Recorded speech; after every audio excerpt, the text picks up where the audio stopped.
Bon, ben, bienvenue à tous. N'hésitez pas à allumer vos webcams, vos micros si vous souhaitez intervenir. C'est le but du jeu. C'est avant tout une réunion plus qu'on va dire un webinaire. L'idée, c'est que ce soit vraiment participatif et que chacun puisse s'exprimer, poser des questions. Voilà, que ce soit vraiment un club qui soit vivant. Donc aujourd'hui, c'est la troisième édition du club enseignement supérieur de Vianéo. Donc c'est un club qu'on avait auparavant, qu'on a relancé cette année. Voilà.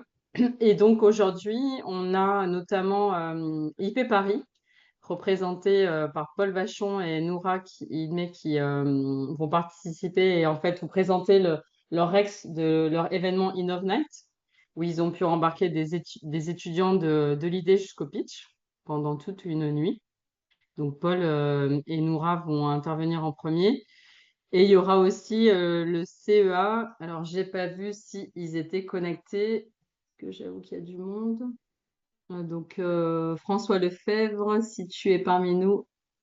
J'ai vu qu'il y avait Sandra, il y a aussi Dominique, mais François n'est pas encore connecté.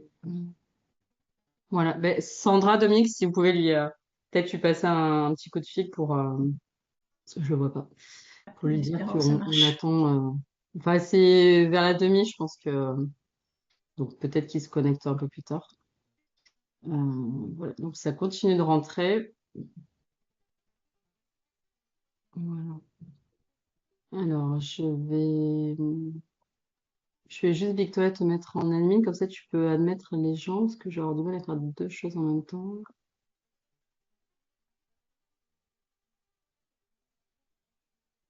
Voilà. Ok, super. Alors, je vais partager mon écran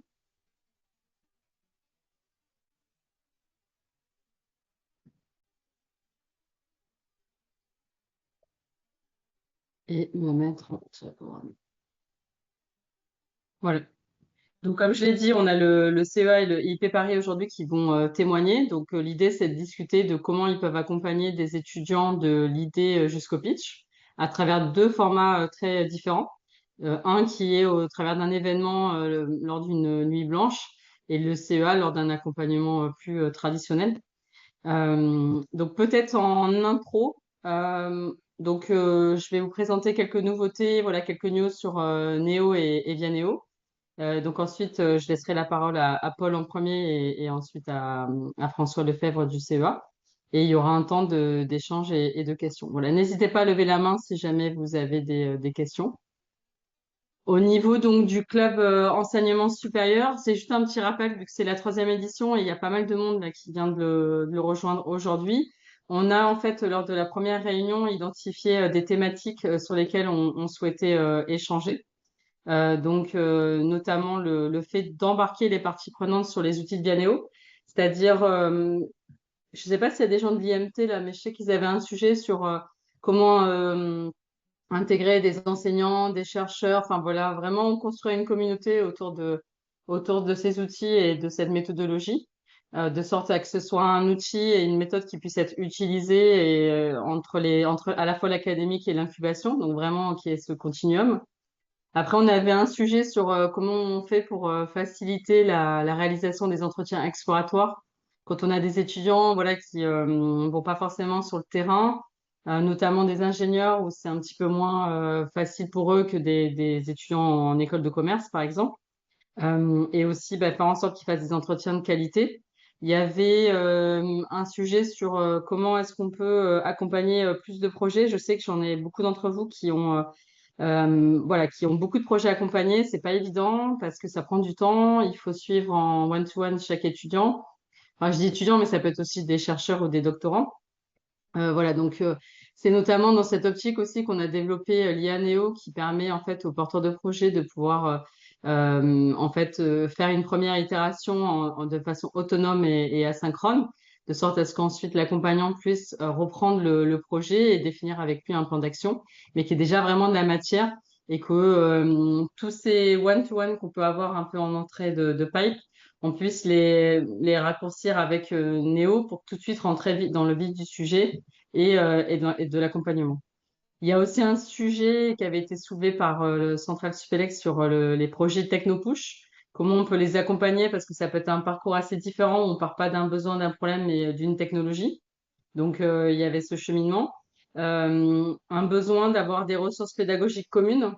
Et puis ensuite, il y avait aussi une thématique sur les étudiants qui parfois ont du mal à faire le lien entre le BMC, les besoins, la méthode, etc., le business plan, voilà, qui sont un peu perdus, on va dire, dans tout ce parcours. Donc, comment est-ce qu'on peut leur faire appréhender en fait ce cheminement et cette logique entrepreneuriale pour que ce soit plus évident pour eux. Donc ça, c'est les 6 thématiques qu'on s'est définies pour le club enseignement supérieur. Voilà. Et donc, pour information, comme il y a déjà eu 2 sessions, euh, alors vous retrouverez une démo en fait de notre nouveau coach Virtualia qui permet aux étudiants notamment de pouvoir faire une première itération de manière autonome et définir en fait quels sont les besoins des clients potentiels, le problème à résoudre, l'écosystème, etc. Donc ça, il y a une vidéo qui explique notre outil. Il y a aussi le témoignage de IMT Minalvi qu'il a utilisé auprès de 30 étudiants. Donc, n'hésitez pas à aller voir le replay ou me le demander. En tout cas, il est disponible sur la chaîne YouTube. On a aussi fait la fois dernière un club sur la méthodologie business design dans les programmes pédagogiques. Donc là, il y avait Pierre Méry qui a intervenu dans le cadre d'un module business design à l'école Léonard de Vinci à Paris, qui a présenté donc son parcours, je crois que c'était sur 3 jours. Et aussi, il y avait Alexandre Minicacci qui a expliqué comment lui, il accompagne en fait des étudiants avec l'Université Paris-Cité dans un parcours bio-entrepreneur. Donc, c'était hyper intéressant. Vous avez les replays qui sont disponibles. Donc, ça, c'est davantage d'un point de vue, on va dire, pédagogique. Et ensuite, la vidéo se déclenche. Et ensuite, en news, donc on a, pour information, donc 4 clients là qui intègrent Néo dans leurs équipes, on va dire. Donc, il y a le Schema qui vient effectivement d'acquérir Néo, l'Institut d'optique de l'Université de Paris, Framatome et Veolia. Voilà, ça, c'est les petites nouvelles. Donc, c'est intéressant parce que l'idée après, nous, c'est aussi qu'on vous fasse un peu les feedbacks voilà, enfin, le retour d'expérience. Je vais juste regarder s'il n'y a personne d'autre qui cherche à rentrer. Non, ça, bon. Voilà. Et au niveau de Neo, pour information, donc on a récemment sorti une nouvelle version que je peux vous montrer. Je surveille le temps, ouais, peut-être on verra s'il reste du temps à la fin. Où en fait on a le rapport de synthèse, il est intégré directement dans l'interface. Donc vous pouvez le consulter directement. Le porteur pour le partager aussi plus facilement sur la plateforme directement. Donc ça, c'est intéressant. On a rajouté un espace de statistiques de la plateforme, une FAQ. On a amélioré le prompting. Il y a une page web dédiée pour si vous avez besoin de présenter Néo en interne. Il y a une page web dédiée, donc vous pouvez l'utiliser. Et après, là, on a prévu de travailler cet été sur Mistral, hein, puisqu'on a pas mal de demandes au niveau du ministère de la Recherche et des PUI sur le fait d'être complètement souverain.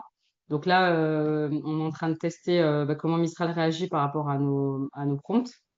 Il va y avoir aussi un gros travail de fait sur les rapports pour que on intègre un plan d'action, une évaluation et aussi le fait de passer de Néo à la plateforme via Néo. Voilà, il y a un vrai sujet là-dessus. C'est déjà disponible, mais on est en train de l'améliorer. Et donc les fonctionnalités à venir, ça va être notamment de réfléchir à comment on peut aussi accompagner des projets qui sont pas forcément business. Donc, c'est surtout des entreprises qui nous demandent si on a des projets plutôt d'amélioration interne, voilà, d'efficacité opérationnelle, comment on fait, parce qu'il n'y a pas forcément de business model, c'est plus une histoire de c'est quoi le gain pour l'entreprise. Euh, de la personnalisation en fonction du profil de l'utilisateur. On nous a demandé ça. Intégrer des documents dans la conversation, qu'il y ait un rapport d'évaluation qui soit customisable par le client. Et aussi l'histoire des jauges où on a eu des clients qui nous ont dit, voilà, ben, le risque, c'est que les étudiants, s'ils atteignent 100%, ils disent, ça y est, j'ai terminé, mon projet, il est bankable, alors que c'est pas ça Néo, c'est une première itération. Donc, on va travailler là-dessus. Et le gros sujet pour nous, ça va être de travailler sur la désirabilité et faire en sorte d'avoir un agent IA dans la plateforme Vianeo qui va faire la synthèse de tous les entretiens, générer des trames d'entretien exploratoires. Voilà, vraiment faciliter toute cette partie-là qui est un gros caillou dans la chaussure et que vous avez été nombreux à nous demander. Donc, on a bien entendu vos demandes. Est-ce qu'il y a déjà peut-être des remarques, des questions sur ça?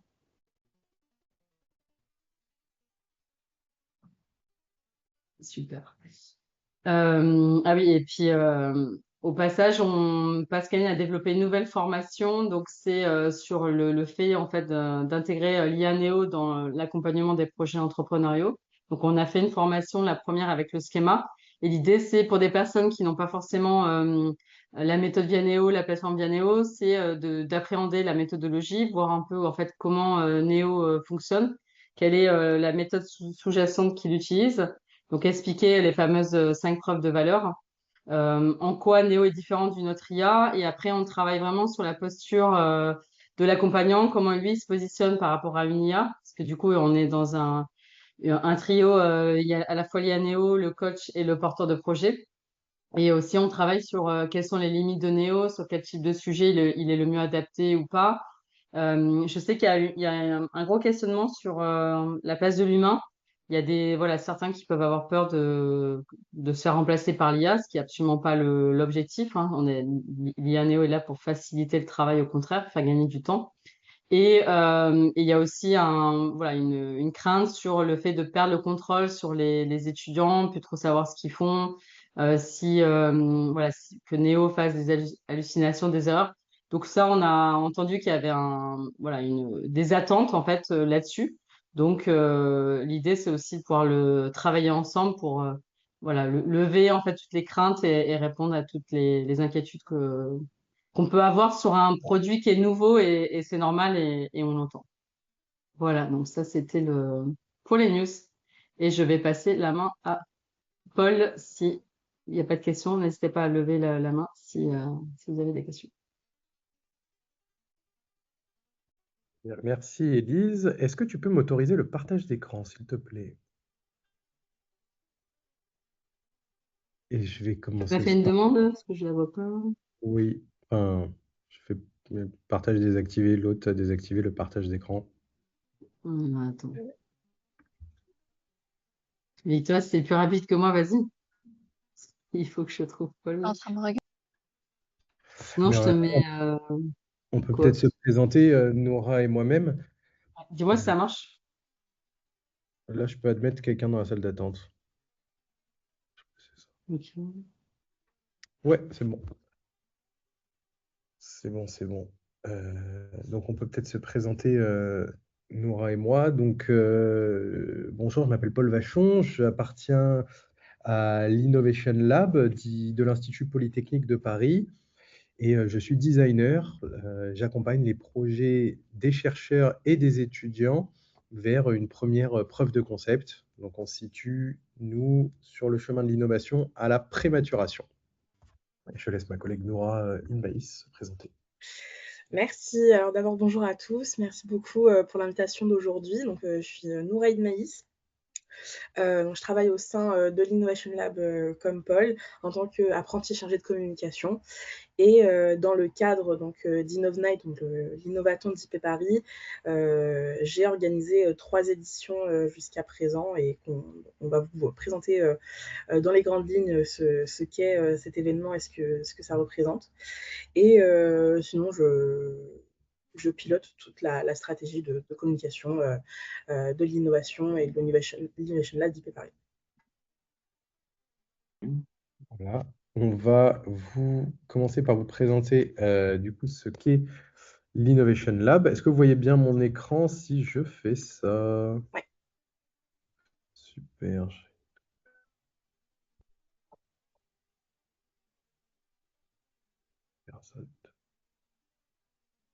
Hop là.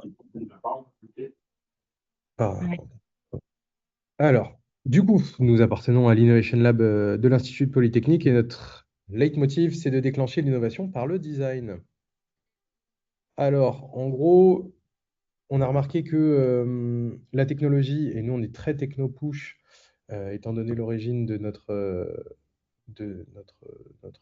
lab, qui est donc l'Institut Polytechnique de Paris, on a remarqué que pour réussir, enfin, pour qu'une technologie vraiment rencontre ce marché, il fallait passer par l'usage. C'est pour ça qu'on a identifié le design comme un moyen pertinent, eh bien, de permettre les innovations d'arriver sur le marché.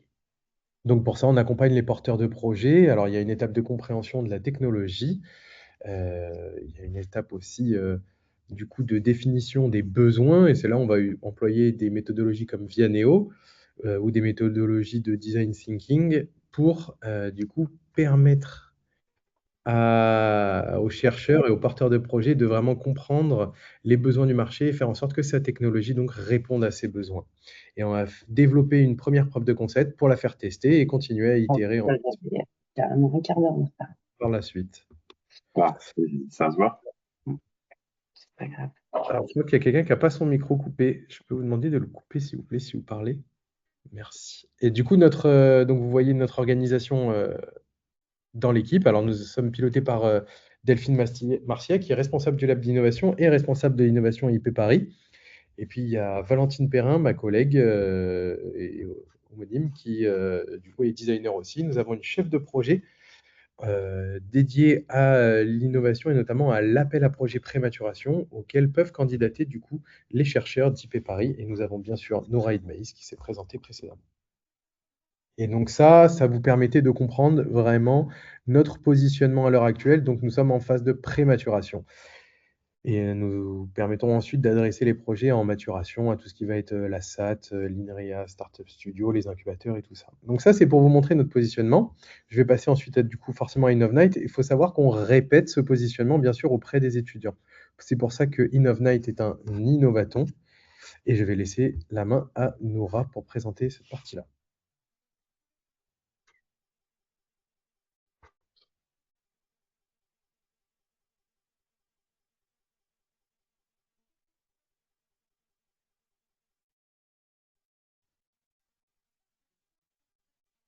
Faut activer le micro. Merci beaucoup. Je parlais dans le vent. Alors oui, je te demandais, Paul, si tu pouvais passer les slides pour moi, s'il te plaît. Oui, bien sûr.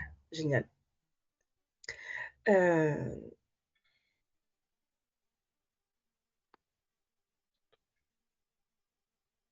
Hop. Génial, ça marche super bien. Désolé. Je vais faire comme ça. Ouais, parfait.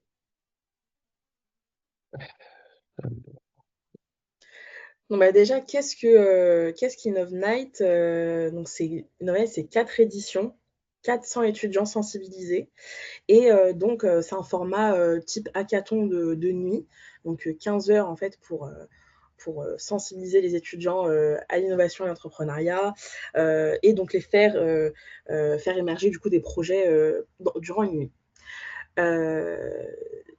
Comment on procède? C'est du coup, on fait rencontrer des étudiants, on leur demande de créer des groupes, des petits groupes entre 4 et 6, et ils ont donc l'accompagnement de Vianeo pendant toute une nuit. On va vous présenter du coup comment on a implémenté la méthode Vianeo sur un format assez court, afin de les faire, enfin de construire un pitch solide qu'ils présenteront au matin devant des jurys, qui aussi faisaient partie de la team Vianeo. Mais aussi, on avait aussi énormément de coachs durant toute la nuit Vianeo, et ça, pour le coup, on vous en remercie énormément. Tu peux passer la slide.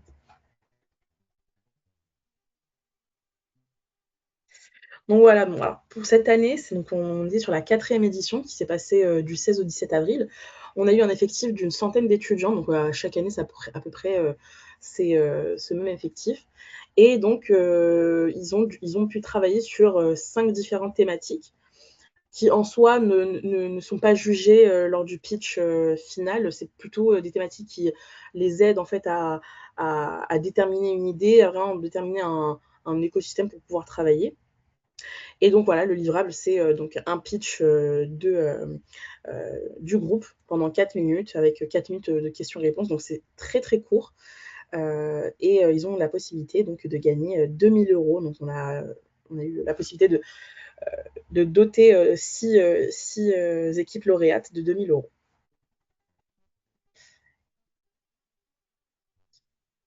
C'est bon, tu peux passer sur la slide suivante.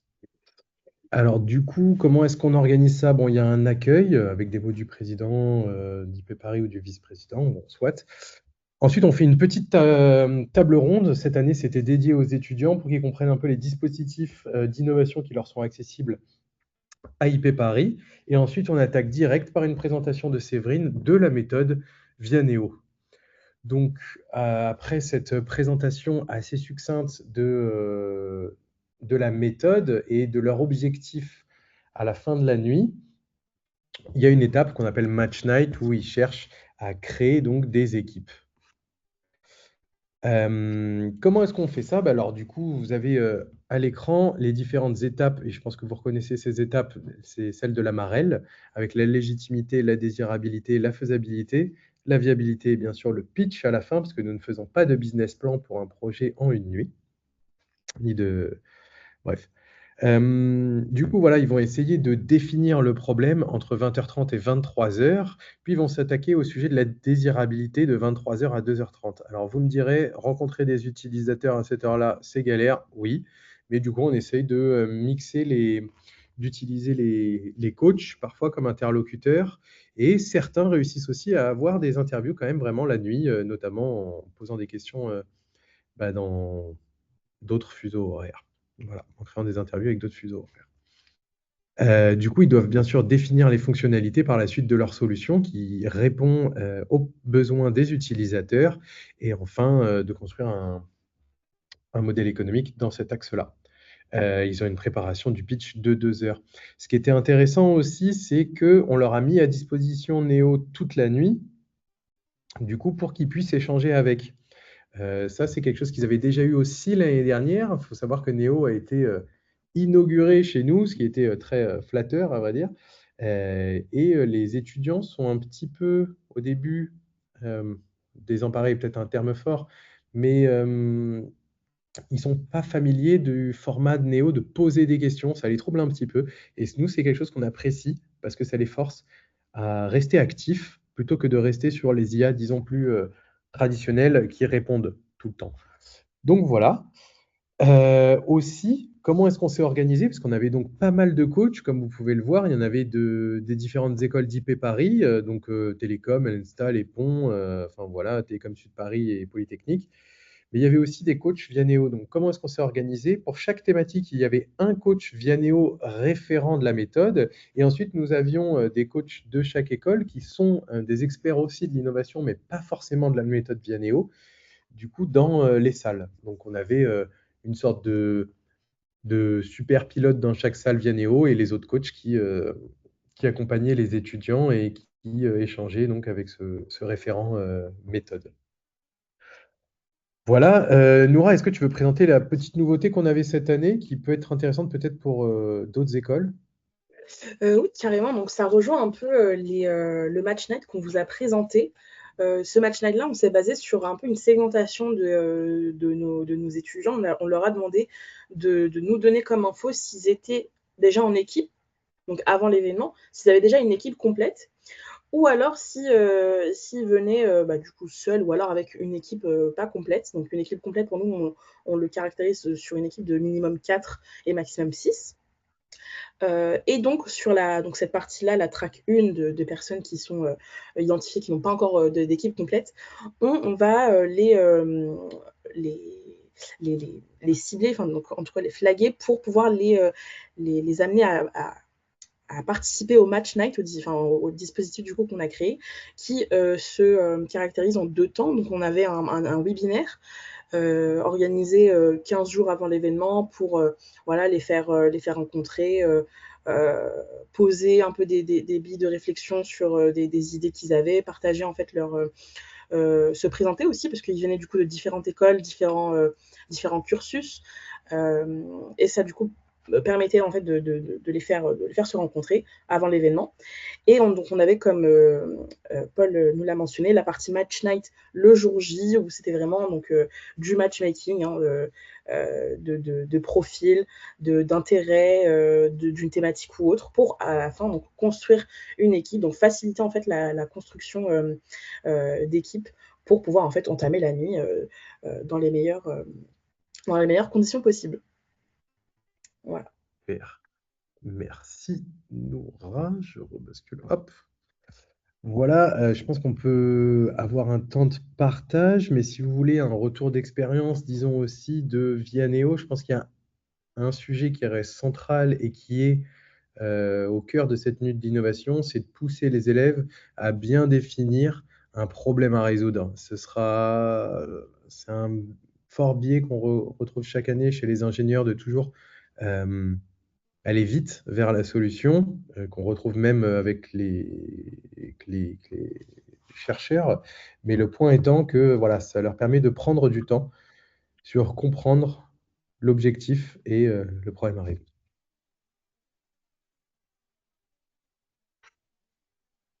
Est-ce que vous avez des questions peut-être?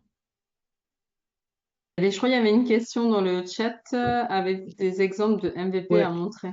ouais, De Sylvain. oui, exactement. J'avais une question, c'est par exemple parce que vous proposez environ, je crois, 2 heures, hein, pour développer un MVP et savoir quel type de MVP vous demandez en fait au bout de à la fin en fait de cet hackathon.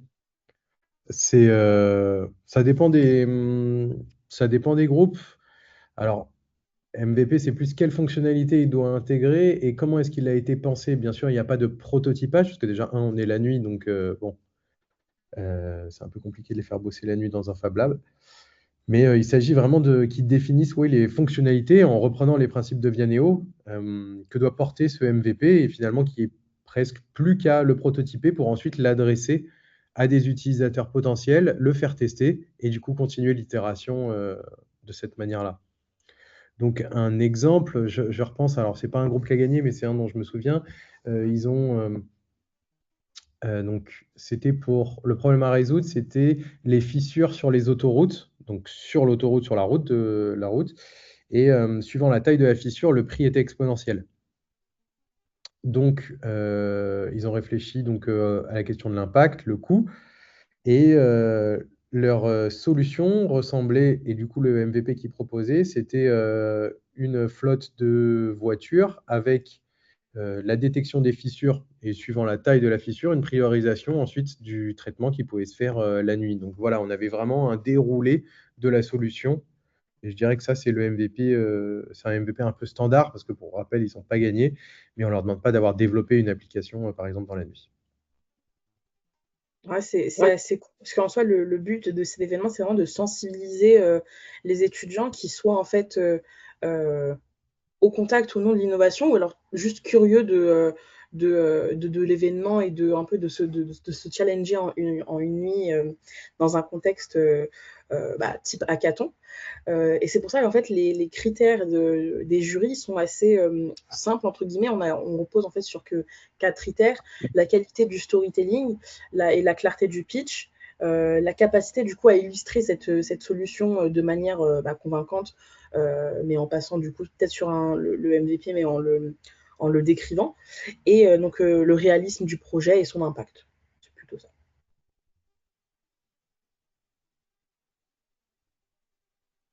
Si certains d'entre vous veulent participer à Innov Night et être coach l'année prochaine, je me permets d'ores et déjà de faire un peu de pub.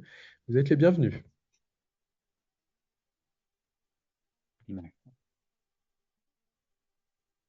On a eu un très bon traiteur cette année, donc je pense que des personnes pourront témoigner de côté Vianeo, et vous avez des petits goodies. Oui, voilà. Et puis en soi, c'est une soirée qui est quand même très agréable et fun. Les étudiants sont chouettes et sont motivés. C'est l'avantage d'avoir quelque chose qui est pas obligatoire, mais avec quand même des élèves qui sont sensibles généralement quand même à l'innovation et l'entrepreneuriat. Voilà, je crois qu'on laisse la main. Et François est là. Est-ce que François, c'est bon pour toi là t'es Bonjour. fonctionnel? Oui, bonjour. Vous m'entendez ou pas? Vous avez le retour Oui, son ou pas? super. Oui. Ouais, il y a Sandra et pour info, il y a Sandra et Dominique qui sont connectés aussi. Ah, ben, Bonjour. parfait. Je te laisse la main. Eh ben, on va se présenter de manière très très courte à tous les trois. Je vais d'abord donner la parole à Sandra, qui peut se présenter, si c'était là, effectivement, Sandra. Moi, je vais me présenter très rapidement parce que je suis la petite nouvelle dans cet écosystème. Je crois qu'on est réunis tous les trois parce qu'on accompagne un module d'enseignement au master MTI. Donc, aidez-moi les garçons entre l'IMT, l'université Dauphine et l'INSTN. L'INSN, exactement. Et on utilise Vianeo pour ce module. Mais sauf que moi, je n'ai pas encore commencé. Je suis nouvelle, je remplacerai François l'année prochaine. Oui, effectivement. Mais hop, je vous mets le lien ici. Et Dominique, est-ce que tu veux te présenter de manière courte aussi, même si je pense que tu es très, très connu dans la communauté Vianeo? Donc, moi, je suis Dominique Vendette, je suis coach Vianeo sur le projet et certifié Vianeo depuis, je pense, 4 ans, quelque chose comme ça. Et donc, je suis consultant indépendant sur, au départ, le marketing et la vente et également sur l'adoption de l'IA générative depuis que ChatGPT est devenu populaire. Voilà, et donc moi je suis François Lefebvre, effectivement je travaille au CEA Commissariat à énergie atomique, énergie alternative, avec Sandra. Je suis à la direction innovation et je suis dans l'équipe qui est en charge de détecter les projets de start-up internes au CEA et de les accompagner sur ce mouvement-là. Dans ce périmètre-là, il y a un certain nombre d'actions qui visent à aider à consolider les liens avec les acteurs locaux. Et effectivement, la direction innovation s'est rapprochée du master MTI de façon, il y a 4 ans, c'est ça Dominique? En gros, oui, pareil, je pense que c'est le même, voilà, il s'est rapproché de ce master-là, parce qu'il y avait un turnover sur un des profs pour montrer notre intérêt de la poursuite de cette action-là. Donc, ils avaient un module qui s'appelait Business Strategy, enfin, ouais, on va dire Business Strategy, qui visait donc à donner à des étudiants qui ont une double culture, des ingénieurs et des gestionnaires, ceux qui ont fait un MBA en administratif pur, une double culture autour de l'accompagnement des projets innovants. Et dans ce cadre-là, en fait, ce qu'on a choisi de valoriser, c'est pas de faire un cours descendant, même s'il y a une introduction sur le sujet, c'est plutôt de valoriser ce domaine de compétences à travers des missions. Et donc, avec Dominique et donc maintenant Sandra, en fait, on a une première partie dans l'année où on a la recherche de commanditaires qui veulent soumettre un cas d'usage. Alors, ça va d'une étude de foisonnement à une étude de repositionnement d'un business model qui était déjà existant ou à l'étude de la création d'une startup. Donc, on a ce continuum en entier. Donc, la Sandra est effectivement en charge de récupérer des idées de projet. Ils sont sélectionnés et de manière conjointe avec le directeur de ce module, de ce master-là, Vincent Bontemps. Donc, il y a une sélection alors, au début, on était sur avec Dominique, on avait genre 7-8 projets en parallèle. Depuis 2 ans, on a réduit, on a juste 5 projets pour qu'il y ait au moins 5 étudiants par projet dans la formation.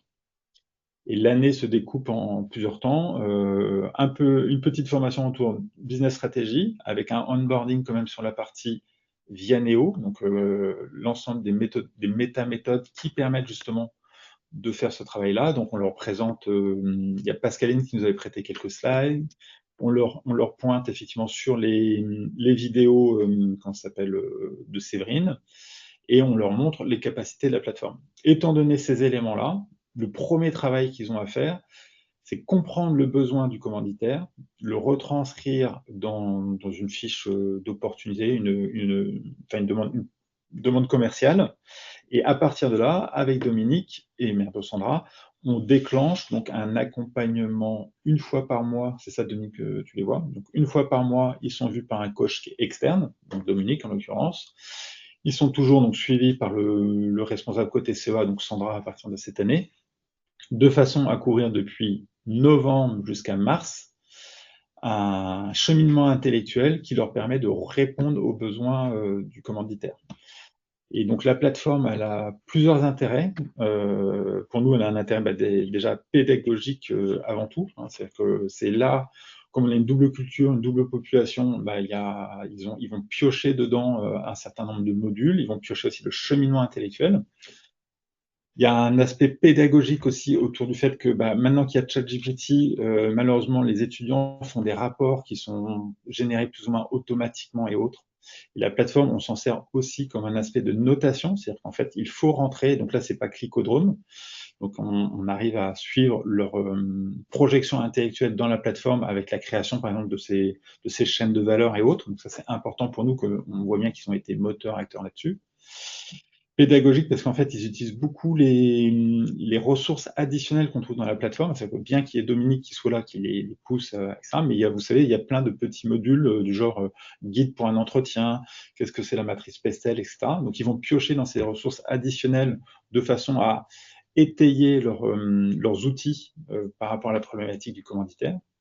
Et après, c'est le lieu aussi de croisement entre différents regards, puisqu'on a les étudiants, le coach, et on a aussi le commanditaire qui se connecte à la plateforme. Et c'est ce triptyque-là qui va permettre de confronter les a priori souvent qu'a le commanditaire sur le secteur qui soi-disant connaît bien. Mais en fait, les étudiants qui arrivent vierges le sujet, mais avec une boîte à outils et avec les conseils de Dominique disant c'est plutôt ça qu'il faut choisir, etc., et ça va permettre d'aboutir. Nous, on a eu de très bons résultats, je trouve, avec Dominique, au bout de 5-6 mois, des étudiants qui arrivent soit à bien répondre aux commanditaires, donc en donnant une bonne direction à établir jusqu'au business plan, d'accord, ou soit arriver également à dire non, c'est pas la bonne direction. Donc on a eu ça cette année aussi, de dire non, ça ne marche pas, et c'est étayé de manière scientifique, factuelle, sans prise de émotionnelle sur le sujet, et donc ça permet aussi aux commanditaires de comprendre que il ne va pas dans la bonne direction. Dominique, est-ce que tu veux compléter cette big picture que j'ai essayé de dresser sur comment on utilise la plateforme et les experts Yaneo sur le sujet? Absolument, puisque tu as dit les points les plus importants, mais je voudrais vraiment insister sur plusieurs choses. La première chose, c'est que ce sont de vrais projets et qu'ils ont des vrais enjeux. Donc il y a une participation financière symbolique du commanditaire, et l'objectif pédagogique, c'est quand même que les étudiants ils soient en même temps en acquisition de compétences et en même temps en train de vérifier que ces compétences ils ont un réel impact sur les projets qu'ils mènent.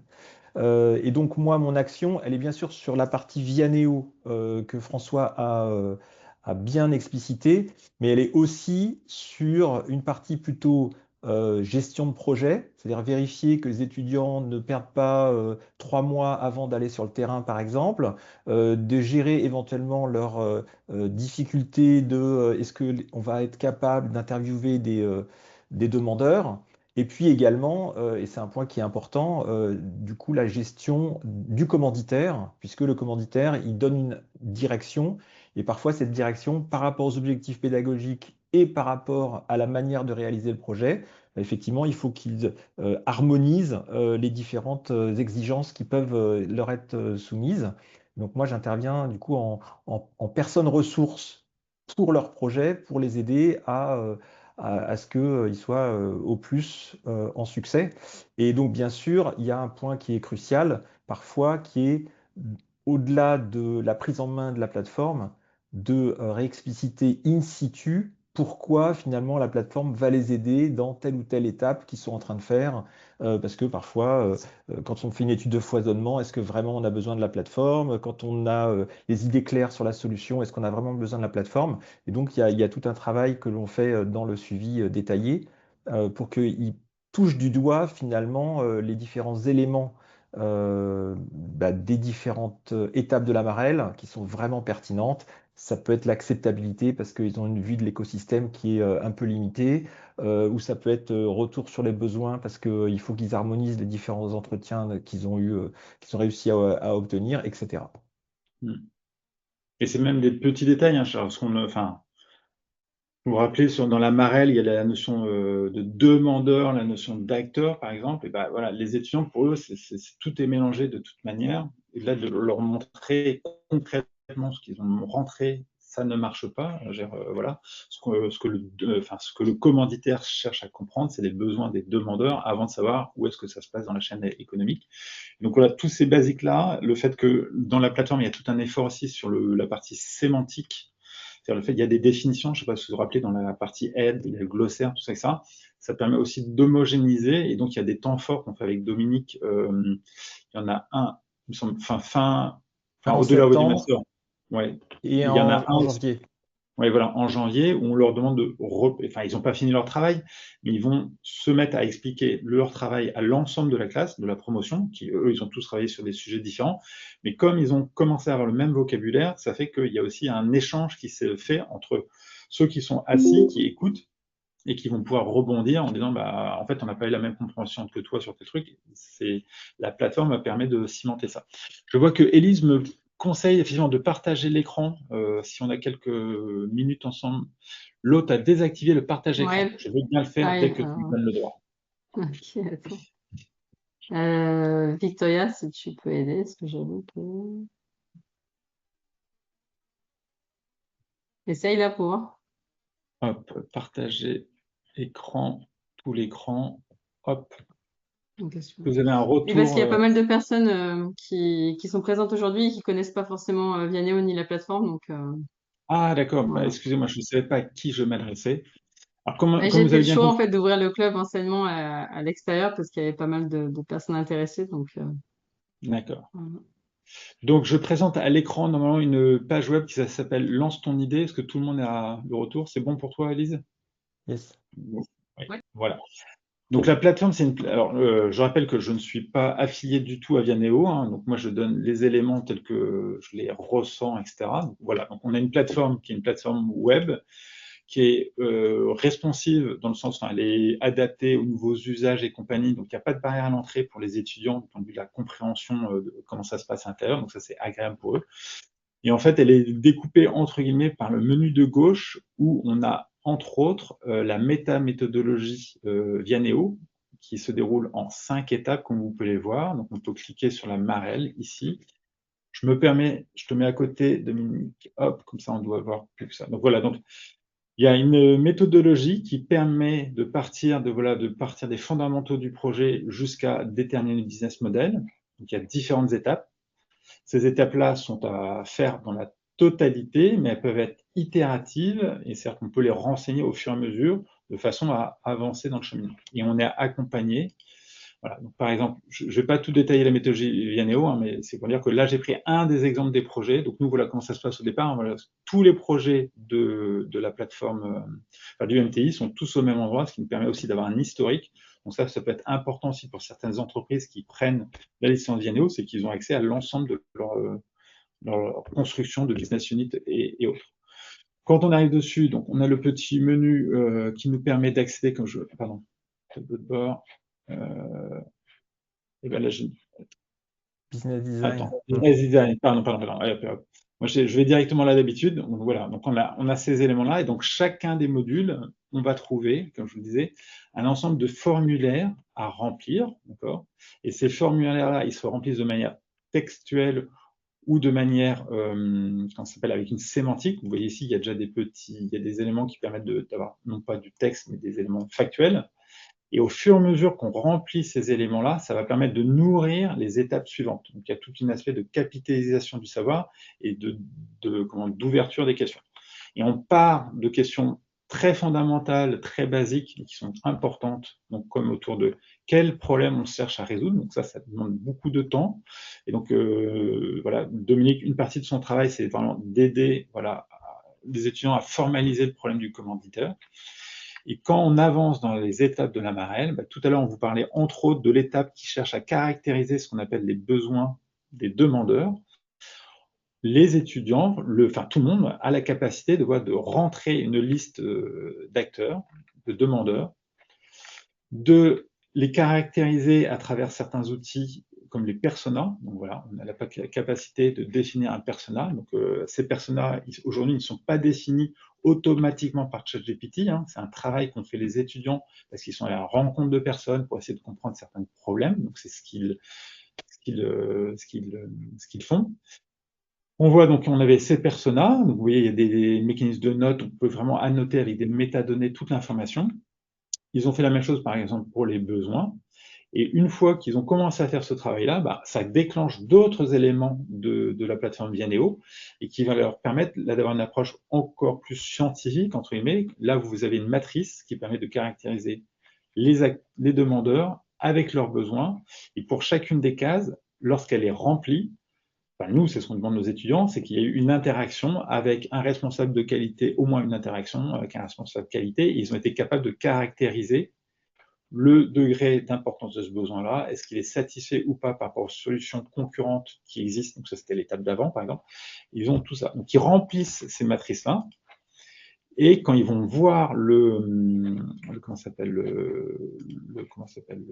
commanditaire, donc eux ils ont une posture de consultant, ils vont pas voir le commanditaire avec les données brutes. Vianeo, la plateforme, permet également d'avoir un retraitement de cette information-là pour avoir quelque chose qui est déjà plus sexy, plus facilement lisible et qui permet de confronter les deux réalités.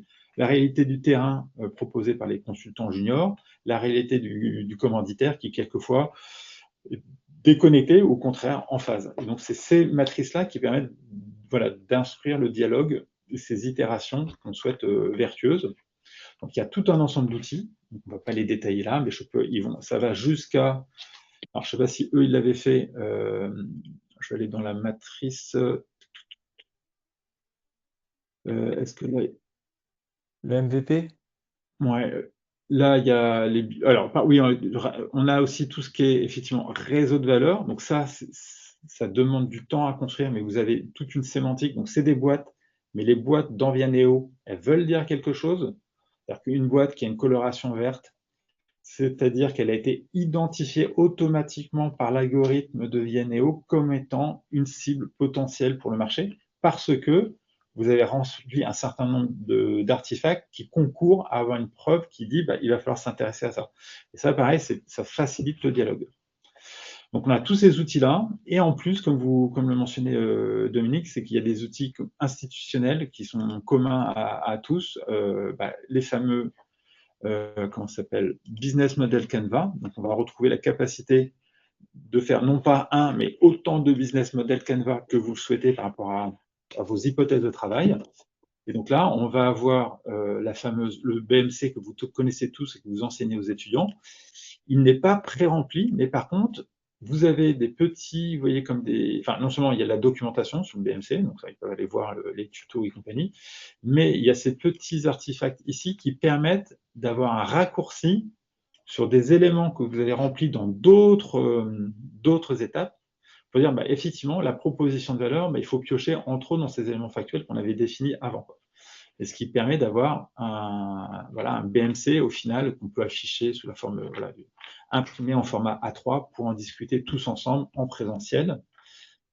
Et il y a l'ensemble des outils. On parlait tout à l'heure des business model Canva, des SWOT, et on va jusqu'à ce qu'on appelle, eux, ils n'ont pas fait le Canva stratégique, mais le Canva stratégique, par exemple, ça permet de mettre en lien, par exemple, les éléments de la stratégie Océan Bleu et autres, de corroborer les besoins par rapport à leur importance chez personne. François? Oui. Oui, je voudrais apporter deux petits compléments. Donc moi je suis dans une posture d'accompagnement et pas d'évaluation. Donc je dis ça pour ceux qui remarqueraient qu'éventuellement ils n'ont pas respecté les règles de l'art de Vianeo dans l'exemple qui est montré. Et puis deuxièmement, donc tout ça se conclut par un rendu d'études avec un double destinataire pédagogique et commanditaire et aussi une forme de soutenant speech. Voilà, la plateforme, c'est un outil, mais à la fin, l'objectif, c'est de répondre à la demande du commanditaire sous la forme d'une restitution orale et écrite. Ouais, tout à fait.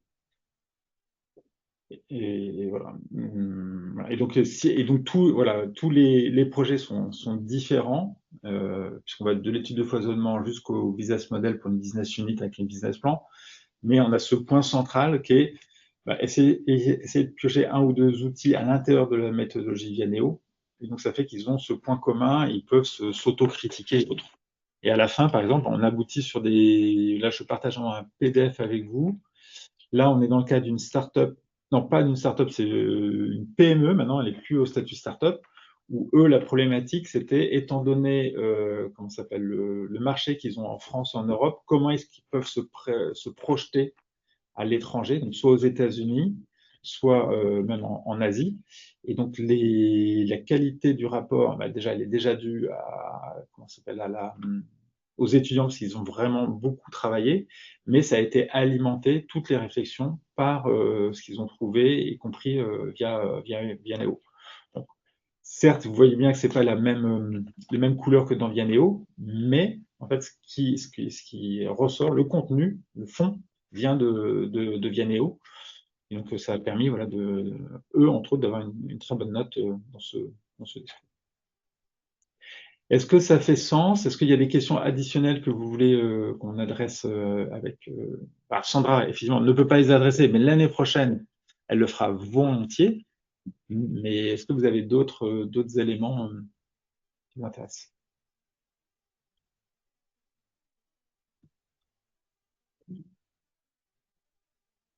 Ah, ils ont peut-être.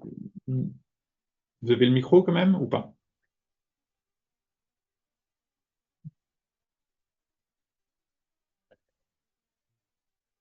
Normalement, oui, François. N'hésitez pas si vous avez des questions. J'en ai une, s'il vous plaît. Merci pour la présentation. Je voulais savoir, les étudiants qui suivent ces projets-là, quel est leur parcours? Comme je disais, on a vraiment la fusion. Il y en a qui sont à Dauphine, les mines télécom et INSTN, un autre cursus. Et à l'intérieur, donc ça fait qu'on a des purs parcours ingénierie, donc master de sciences, master of science, d'accord, où on a des gens qui sont purs gestionnaires, qui ont fait de la compta, des business plans, de l'analyse financière et compagnie. Donc c'est ces deux trucs-là, et quelques années, on a même des gens qui ont fait des sciences humaines et sociales, quoi. Okay. Mais ils ont tous été, par exemple, ils sont tous diplômés d'un master? Ou est-ce que C'est vous leur les avez... dernière année, c'est leur dernière année de master. C'est le bac plus 5, quoi. M2, quoi. Okay. M2. Et de mémoire, François, les étudiants choisissent leur projet. Oui, alors ça, c'est la bataille, c'est le moment le plus pire dans l'année, effectivement, puisque Sandra avait été en charge de sélectionner une shortlist de projets. Étant donné cette shortlist-là, ils s'arrachent tous pour savoir où est-ce qu'ils se dispatchent et avec qui. Donc, c'est un moment aussi, on essaye de les laisser s'auto-organiser pour apprendre à parler, à échanger, à pas piquer les projets. Donc, voilà, ça fait partie de l'apprentissage. Mais c'est eux, effectivement, qui choisissent le projet et ils rencontrent le commanditaire que 15 jours plus tard. Donc, ils choisissent sur slide, sur la présentation par le responsable pédagogique, moi en l'occurrence, plus les slides que le commanditaire a donné. Quelquefois, il donne quelques pointeurs additionnels. Et c'est sur ça qu'ils se basent, comme s'ils avaient une mission en consulting qu'ils sont obligés de prendre, quoi. En tout cas, c'est des équipes qui sont très hétérogènes, hein. Ils parlent plusieurs langues, c'est assez intéressant. Ok, chouette, merci. En effet, c'est prometteur. Ils sont un peu plus âgés que les nôtres, j'ai l'impression. Ce qui est agréable aussi pour les positionner sur des projets, je pense. Oui, il y en a même, l'année dernière, il y en avait qui avaient déjà une expérience professionnelle, c'est-à-dire qu'ils avaient fait une petite année de césure. Voilà, donc et le résultat aussi est variable en fonction de l'investissement du commanditaire, d'accord, en temps, en échange. Donc, ils ont un point aussi avec le commanditaire au moins une fois par mois. Il y a des commanditaires avec lesquels ça se passe pas très bien, ou des gens qui ne savent pas du tout où ils veulent aller. Donc ça, c'est très difficile pour les étudiants à gérer. Donc Dominique aussi est quelquefois là pour recadrer les choses et aider les étudiants à trancher, parce qu'ils peuvent pas tout faire, quoi. Ils peuvent pas tous les mois changer d'études de marché, quoi. Et il y a des commanditaires avec qui ça se passe très bien, parce que justement, il y a ce dialogue qui se noue. Là, il y a 2 ans, on avait une étude sur des moteurs pour bateaux à hydrogène, je sais pas quoi. Ils avaient réussi à choper des places avec le commanditaire au salon nautique, donc ils avaient pu faire des interviews sur site, tout ça, etc. Donc voilà, ils sont investis pour pousser ça, et parce qu'il y a vraiment du business derrière. C'est-à-dire que les projets qui sont présentés, c'est pas une étude, comment ça s'appelle, intellectuelle, ils doivent mettre de l'argent dessus, quoi. Ok, merci.